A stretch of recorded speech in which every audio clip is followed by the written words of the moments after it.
ನಮಸ್ಕಾರ.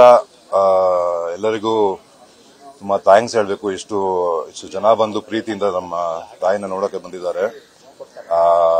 ನಾವು ಇವತ್ತು 10 ಗಂಟೆಗೆ ಇಲ್ಲಿಂದ ದಶವಾರ ಅಂದ್ಬಿಟ್ಟು ಚನ್ನಪಟ್ಟಣ ತಾಲೂಕಲ್ಲಿ ಹೋಗಿ ಅವ್ರದ್ದು ಅಂತಿಮ ಕಾರ್ಯವನ್ನು ಮಾಡುತ್ತೇವೆ. ಎಲ್ಲರಿಗೂ ತುಂಬಾ ಥ್ಯಾಂಕ್ಸ್ ಇಷ್ಟು ಪ್ರೀತಿಯಿಂದ ಬಂದಿರೋದಕ್ಕೆ. Thank you. ಓಕೆ ಅಲ್ವಾ? ನಮ್ಮ ಒಕ್ಕಲಿಗ ಗೌಡ್ರ ಪ್ರಕಾರನೇ ಮಾಡೋದು. ಅವ್ರದ್ದು ಬಂದು ಅದು ಹುಟ್ಟಿದ ಜಾಗ, ಅವ್ರ ನೇಟಿವ್ ಪ್ಲೇಸ್, ಅವ್ರು ತುಂಬಾ ಪ್ರೀತಿಯಾದ ಜಾಗ.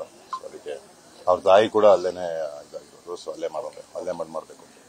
ಒಂದು ಕಾರ್ಯಕ್ರಮದಲ್ಲಿ ಹೇಳಿದ್ರು ಮ್ಯಾಮ್ ಪತಿ ಹೌದು, ಬಟ್ ಇವಾಗ ಅದು ನಮ್ದು ಇಲ್ಲಿ ಇದ್ದಿದ್ದ ತೋಟ ಬಂದು ಇವಾಗ ಡೆವಲಪ್ ಆಗಿ ಅಪಾರ್ಟ್ಮೆಂಟ್ ಆಗಿದೆ. ಸೊ ಅಲ್ಲಿ ತುಂಬಾ ಸ್ಥಳ ಸಾಲಲ್ಲ ಆಗುತ್ತೆ. ಸೊ ಅದಕ್ಕೋಸ್ಕರ ಇಲ್ಲೇ ಮಾಡ್ತೀವಿ. ಸೊ ಜಾಗ ಸರಿ, ಜನ ಬರೋಕ್ಕೂ ಅನುಕೂಲ ಆಗಿರುತ್ತೆ.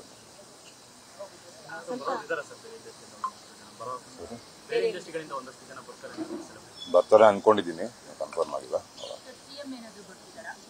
ಅವರು ಬರ್ತೀರಿ ಅಂತ ಹೇಳಿದ್ದಾರೆ. ಏನೂರ ಸರ್ ಅದೇ ಹೇಳಿದ್ದಾರೆ, ಈ ತರ ಪೊಲೀಸ್ ಗೌರವ ಕೊಡ್ತಾರೆ ಅಂತ ಅಲ್ಲಿ. ಸೊ ಅವರು ಹೇಳಿದ್ದಾರೆ. ಸೊ ನೋಡ್ರಿ,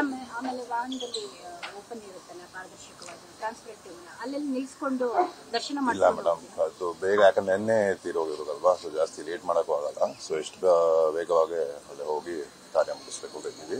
ಬಟ್ ಅಲ್ಲಿ ರಾಮನಗರ ಚನ್ನಪಟ್ಟಣದಲ್ಲಿ ಒಂದು 10 ನಿಮಿಷ ನಿಲ್ಲಿಸ್ತೀವಿ. ನಿಲ್ಲಿಸ್ಬಿಟ್ಟು ಅಲ್ಲಿಂದಾನೆ ಇಲ್ಲಿ 10 ಗಂಟೆಗೆ ಕೊಟ್ರೆ ಅಲ್ಲಿ ಒಂದು ಸೇರಕ್ಕೆ 1-1:30 ಆಗ್ಬೋದು. ಮೈಸೂರು ನೈಸ್ ರೋಡ್ ತಗೊಂಡಂಗೆ ಅಲ್ಲಿ ಮಾಡ್ತೀವಿ, ವ್ಯವಸ್ಥೆ ಮಾಡಿದ್ದೀವಿ.